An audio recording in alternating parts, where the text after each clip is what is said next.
Ready? I'm ready. Let's do it. Sam left me hanging because I'm doing this alone. I'm with you. I don't know how to do it. I'm not good enough at it. Wow, what happened there? So humid. Okay, folks. Welcome to BackTalk. Very humid. I'm Tom Vassell. I'm Z Garcia. Hello. And I'm a pool of humidity. All right. Sam Healy, what's up? Let's get going into this topic then. So last week, or maybe it was 2 weeks ago, a new game came out from Plaid Hat Games called Raxon. Now, they definitely did not announce this that I know of and said it was a viral campaign to some degree. And 50 people got a copy of the game for free.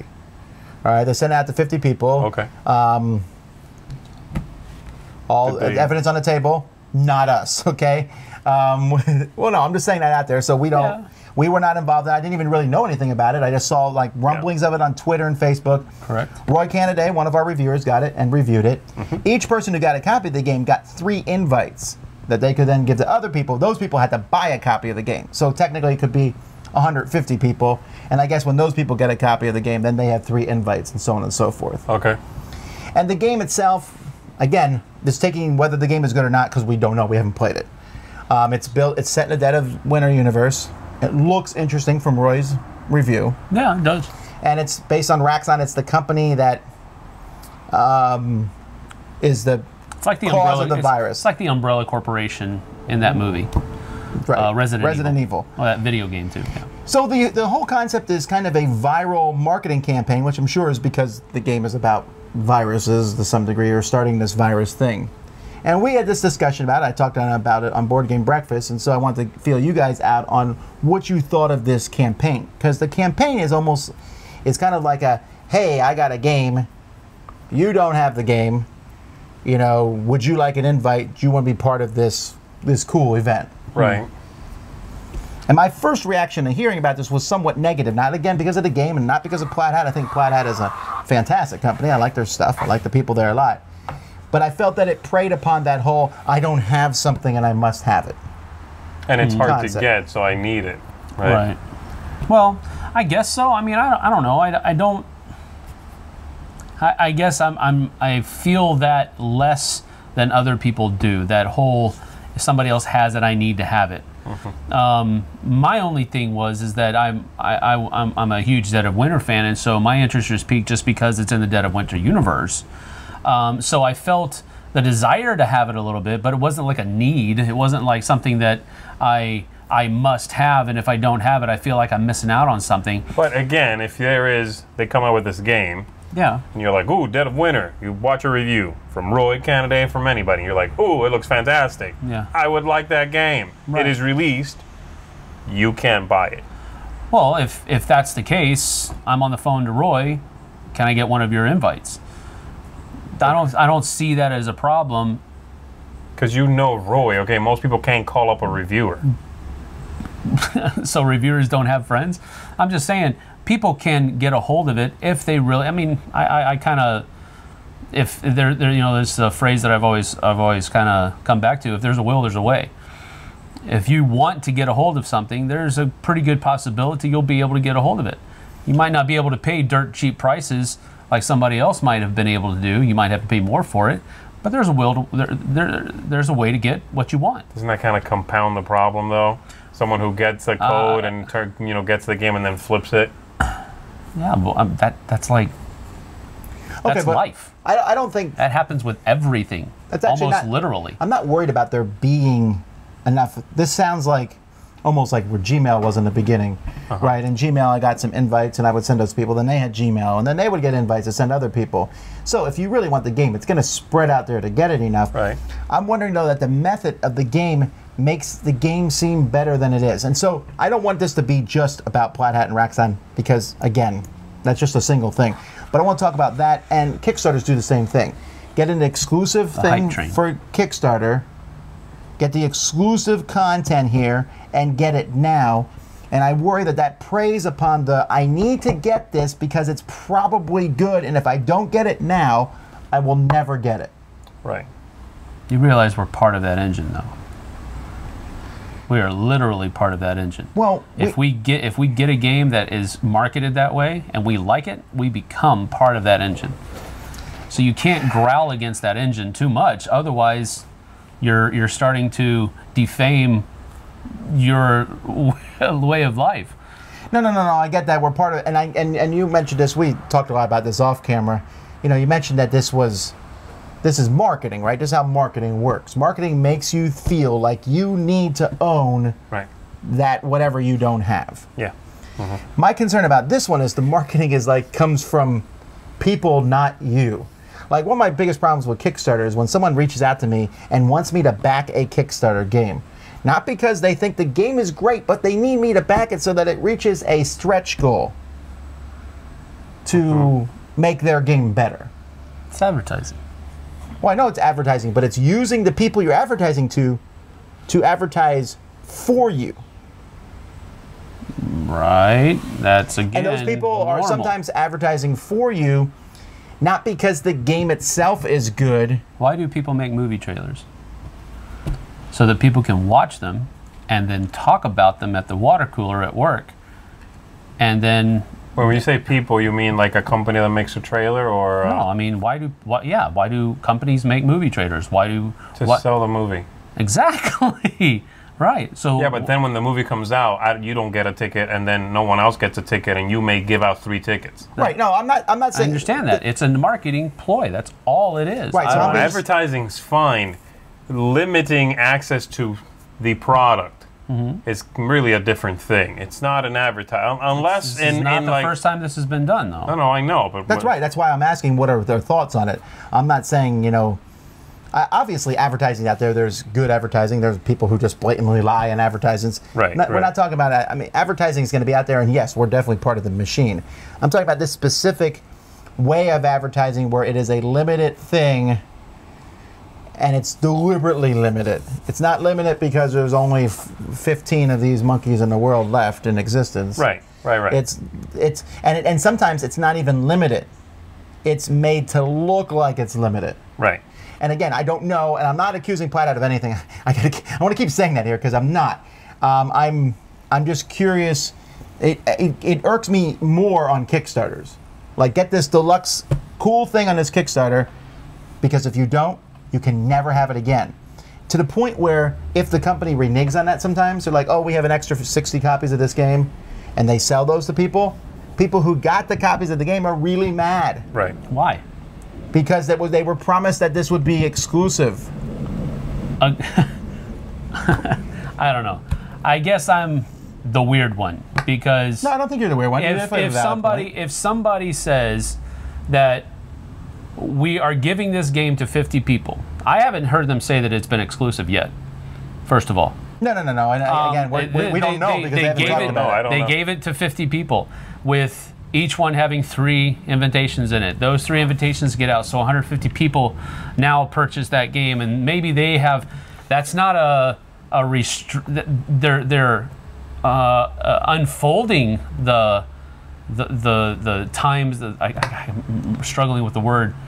They're unfolding it differently than a regular distribution would be done, but they're not saying that it's a limited release or anything like that. So if that starts to die out and they stop having those other invitations come in, and they have others left open, and they start selling those, I think now we're at the point that you're afraid that we won't get to, and that other people are now able to get the game.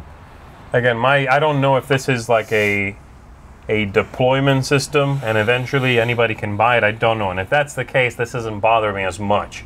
But I have a problem with you, the maker of something, telling me it is a privilege for me to buy the thing you make. Okay, yeah, that I have a little bit of... That's kind of like a, hey, you get to buy something. See, I think you're reading into their marketing system. They're not saying it's a privilege. This is a way that they have opened up their marketing. See, I'm going to accuse Plathead of simply having a brilliant marketing decision here, because it's a thematic marketing decision where they are using the theme of the game to then push their product. Yeah. And they're doing it, as far as I can tell, without Kickstarter. Not that I think Kickstarter needs to be muscled out or anything like that, but everybody seems to be harping on Kickstarter's the way to go, Kickstarter's the way to go, Kickstarter's the way to go. And if this works out, Plaid Hat will have said, no, we don't have to do Kickstarter. We can do something else. This is not even in the same realm though as Kickstarter. This is the same as a regular release. It has that same kind of feel, like the whole. I was comparing it to that whole. You can get something no one else has. Right. Would So you it like is it very if they, similar. Would you like it if they did this with all their games? See, here's the thing, I guess, and this is where I'm weird. I wouldn't care. Because I don't have to have something that somebody else has. That's the crux. I'm not getting my shorts in a wad about this because I don't care if I get the game or not. Well, actually, I would like to try the game. I think we're all in that And position. I think I probably will. No, but see, even if I wasn't working for the Dice Tower, I still wouldn't feel that way. I definitely don't care about this game. I'd know way less about it than you guys do. Again, I want to make that point because Sam seems to like you making it sound like I care. I really, if I never see this game, I'm fine. I don't care. Well, I want to see it. But because I really don't care. But I just have a problem with a maker of anything then turning that around on the people that would consume that thing and making it seem, maybe it's just me reading into it again, and that's fine. You're going to have to forgive me for that one. Making it seem like it's a privilege to have that thing. And I understand many things are privileges, like an expensive car not everyone can afford. I get that because it's an expensive product, but this is not a fancy deluxe version of a game. It is a luxury item, though. Of course, yeah. So, I mean, it's really in the same tier, maybe on the bottom echelon of that tier, but no, I understand a limited amount of like this same game, let's say, that is the blinged out one, and there's only a few, and you might not get one because they made very few. That's fine. But saying you can't buy it, that seems weird. Like, we made it to make money, I can only presume, but then I can't buy one? I'll give you money for one. Really? That seems snooty, you know? I don't know. That just, to me, that seems like I get the push from a marketing point of view, as in the getting people to talk about it, and that's working, right? That's fine. But yeah, we did a whole video on it, so there's that. If 80 people watch this video and they then go and look up the game and they think it's fantastic, you just did not sell 80 copies. Yet. But it might happen eventually, though, right? Yet. Yeah, but do you understand how fiscal years work? I mean, yeah, they should probably try to get that money now while people care, because next week another game comes out and we're going to be talking about that one, and all those 80 people are like, Racks on who? I need this game. Everybody that I talk to when they go to a convention, they have a list of games that they're going to make. You're telling me that Racks on will fall off that list? I'm saying it's not going to be there to buy, right? We don't know. How do you know? I don't know. See, that's what I'm saying. We don't know yet, so why are we getting all Well, let me ask you this. When he says the same thing, when you said that you pay for the privilege of getting something, that is a little bit, I'm always a little unhappy with that, too. It's like, you were lucky to buy this. I'd be lucky to buy a Maserati, too. But it's like, you buy this, and it's again, I'm going back to Kickstarter, but this happens in Kickstarter sometimes. Like, hey, we reached a stretch goal. You may now buy another expansion for the game. And it's like, dude, what just happened? We reached a goal, and now I have the privilege of spending more money. And I've always thought that was kind of one of our favorite companies, Simon, does that. They're like, oh, we now unlocked a new way for you to spend money. And people are like, woohoo! And I'm like, wait a minute. That's not how that works. Sure. But they're making me excited. They almost feel like I'm doing the benefit of giving you the money. Right. And again, I think that's brilliant marketing. Oh, I agree. It's brilliant. My question is, I still don't like it, though. There's a lot of brilliant marketing I don't like. For example, sex sells with cars and stuff, but I don't like that marketing. I can say I don't like it. I understand that. But at the same time, I mean, I think we're looking at a microcosm here. This happens everywhere. This happens everywhere. Oh, no, it definitely does. There's that whole, hey, there's this cool thing that, you have to, or the stupid TV things. Buy in the next 5 minutes. You liar. I can buy the next 20 if I wanted to. You're not going to say no. And you know what? I'm betting. I might be wrong, but I'm betting this will have a general release, maybe even at Gen Con. That's what I'm really thinking. And this was just a clever marketing scheme to get the Dice Tower to talk about it on a video. I guess. I don't No, know. I don't think that's what No, it but is. people are talking about it. I think it is a build up to a general release. I don't think it's going to be how they sell the game, period. Here's my concern, though. My concern is not what Z said as much. My concern is that because it's exclusive and limited and it's hard to get right now, and, ooh, I got one from you, that people will tend to rate it higher because of that. That's my concern. That people will say the game is better because they're the only people to have it. Shame on you then. Well, That's not okay, shame that's on, fine, but I'm that's not just shame on the saying that. company. That's not shame on I'm the not even marketing talking about boy. shame on the company. I'm talking about it just in general. I'm not. Again, I think Plaid Hat's a really good company. When I say the company, I mean whoever is marketing a product that would spawn that type of thing. For example, you know, I don't think Cool Mini or not would continue to do Kickstarters the way they do if they failed. Right. No, there's no question it Okay, work, so right? again, it's not. We can't fault the company for whoever the company is. We're not focusing on one for offering a game in the way they offer it. We need to at some point own the responsibility and say, you know what, the reason that they're able to do this and the reason that they are advancing their company this way is because I'm allowing them to do that. And Again, you've heard it say though, you vote with your cash, you vote with your money. It's apples and oranges, though, I think, the Raxon thing and Kickstarter. Because, I mean, that doesn't apply, for example. Like, I vote with, you vote with your wallet. Well, I can't. I literally can't buy the game. Which means I can't not buy. I can't be like, I would buy it, but I don't like your practices. No, I literally can't buy it. Yeah. It just doesn't apply, I think. Yet.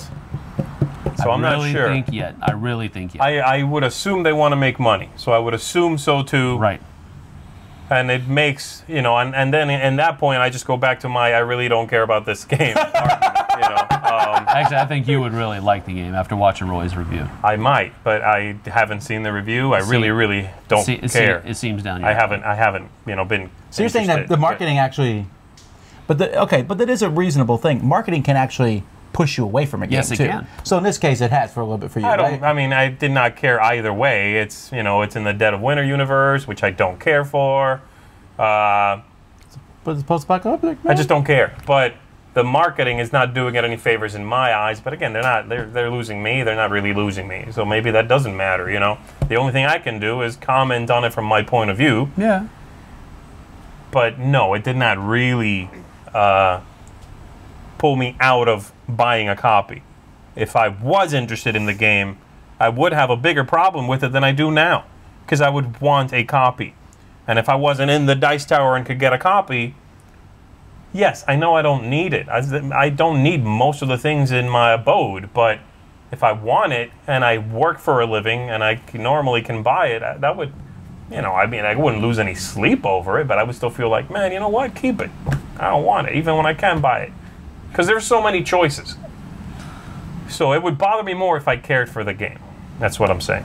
Well, I'm sure I'll be very interested to see what you all think about this. Let us know in the comments. Who won? Who was right? Who won? Who's next? Epic discussions on BackTalk.